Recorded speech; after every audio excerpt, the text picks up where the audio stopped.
това съчетание Полина Хороднича, но често я сменят с ансамбъл и индивидуално.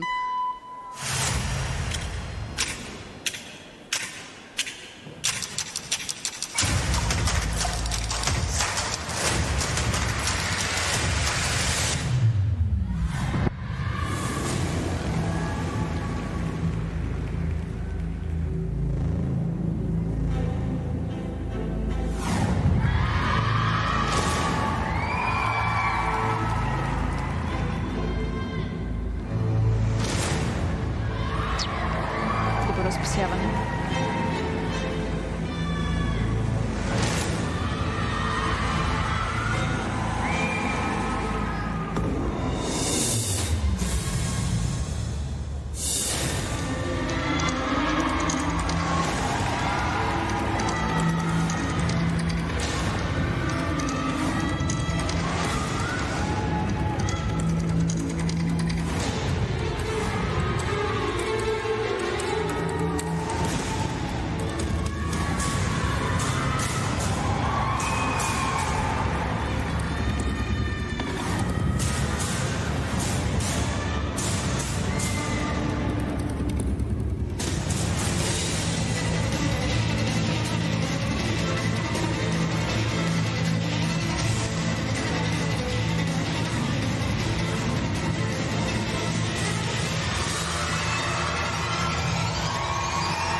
Въпреки че имаше една по-сериозна грешка, видимо са дошли на световното първенство в най-добрата си форма. Те имаха тежък сезон, тежко европейско първенство. Капитана на отбора Кира Ширикина беше с счупен крак една част на европейското.